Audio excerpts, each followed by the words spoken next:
Another week, another problem with my Sprinter van. I've just swapped the EGR, everything went well, the error disappeared, so all good, no problems there. But I just started the van, wanted to take it out for a test drive, but the check engine light was back on again, the van was still in limp mode. Plugged in the scanner, and surprise, the DPF filter is clogged, which is why the van is still in limp mode. To tackle the DPF, you got a couple of options basically. You can either take the DPF out, wash it yourself, or send it to a professional, or take the van actually to a professional. They will take care of everything. They can either just flush it while it's on the vehicle, or they can remove it to do a more in-depth cleaning.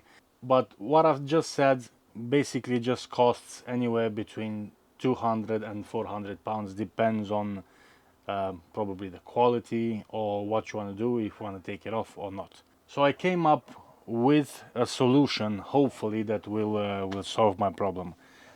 First of all, I've got one of these. I've got a Regen DPF cleaner. This goes in the tank of the vehicle.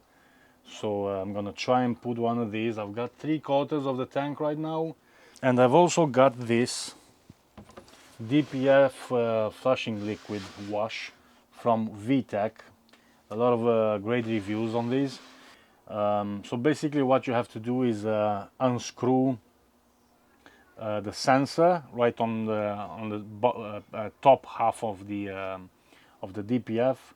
Flush this in, just squirt it with something. I've got a pump, maybe that will work. But the problem is the sensor is jam shut. I can't open it. I don't have the tools. It needs a 22mm wrench. I've tried and I've tried. I've kicked it. I've sprayed it with WD-40. It's just not budging. That didn't work. So right now I'm gonna rely on the DPF cleaner, on the Regen, the in-tank one, and see how it goes. Now, also, when you're doing a DPF regen, you can either just drive it on the motorway, or you can do it while you're parked with a professional scan tool, which allows you to do the DPF, the forced DPF regen. And I've got a new scanner right here. Basically it's not a scanner, it's more like I would say a semi-professional tool from ThinkScan. They've just sent this to me, so I'm gonna do a quick unboxing of this, hook it on the car, and I would like to avoid to do the forced regen right here on the spot, because first of all it's noisy.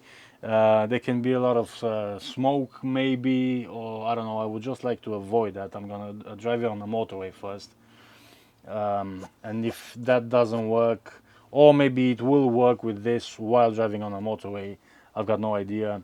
So let's do a quick unboxing of this, see what's inside, because I really like this. This tool. First of all, it comes with this very nice hard case. We've got this. We've got the password letter to activate the scanner. We've got a hefty manual right here, all kinds of things, and you've got the tool itself right here. Feels nice, good, very good quality. You've got chargers and adapters, and of course the USB to USB-C cable.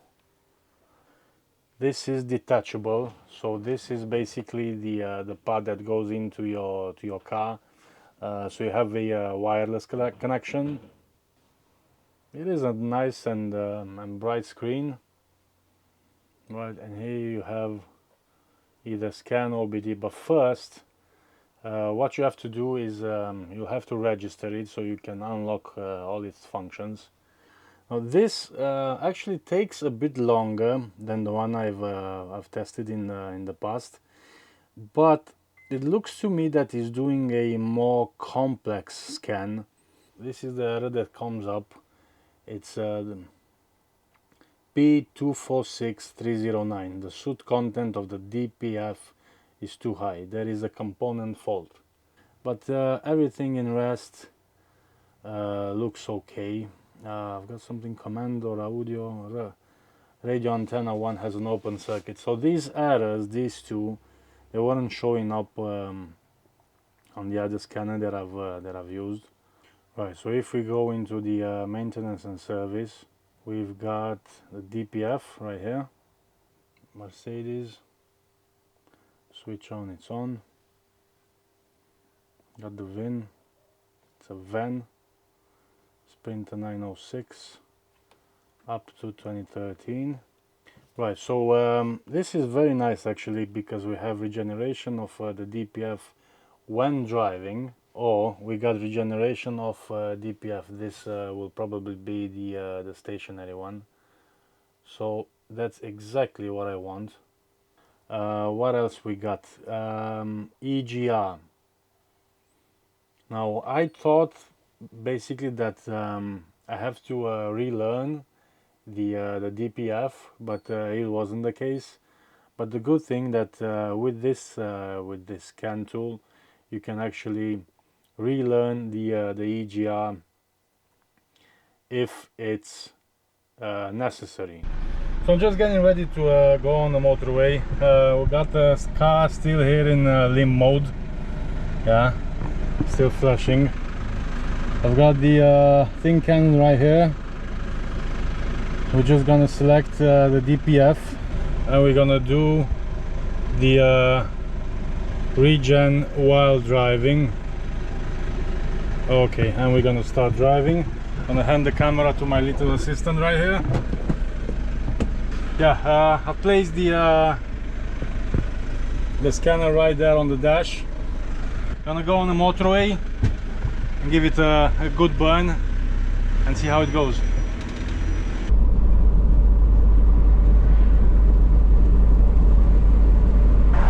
So we are now at 150% going down, which is good. The DPF is getting cleaned.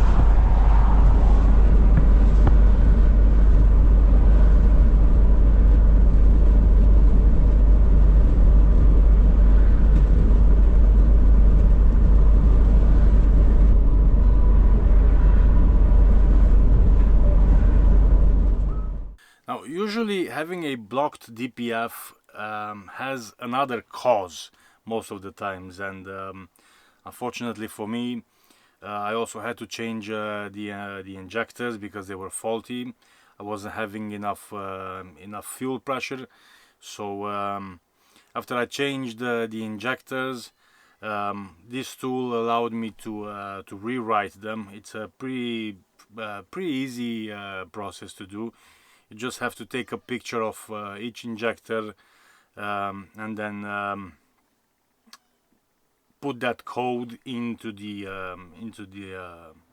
scanner. It's pretty easy, pretty straightforward to do. Some cars require to do that, some they don't. I did it anyway. Anyway, after a while, I found that the car was feeling a bit jerky. The throttle response wasn't that accurate all the time, so I've relearned the accelerator pedal as well, and that helped. I've also changed the MAF sensor, mass sensor, turbo pressure sensor. Anyway, now I'm having turbo pressure problems, so probably I'll have to clean the turbo as well, because sometimes it's going into limp mode.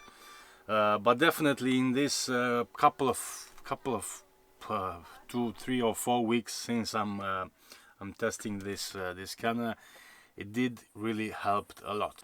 Now, what I don't like about this scanner is that it's a bit pricey, at around 350–400 pounds, and it also requires a subscription, an annual subscription. But when you first purchase the scanner, you get the first year for free for only one make or model. After 1 year, if you don't pay the subscription, you can still use it as a scanner to do the scanning and erase the codes. But yeah, I think the subscription, it's £50, and if you add them up to the price of the scan tool, it can become a bit too pricey. But as I've said, you get 1 year free, which is not bad. Will I still be use it after that subscription expires?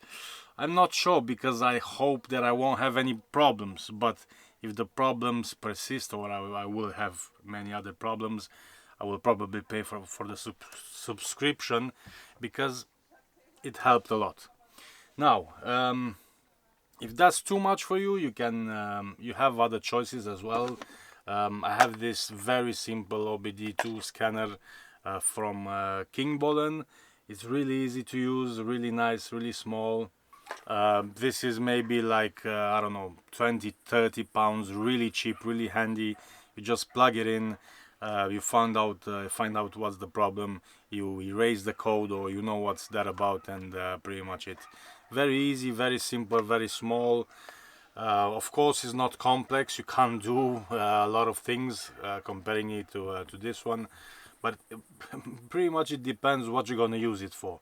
If you just want to scan something, want to see what's that about, this is the choice for you. But if you want to go like in depth, relearn the injectors, find out more complex codes, then probably this is the tool for you. Links in the description below. Thanks for watching, and I shall see you next time. Bye.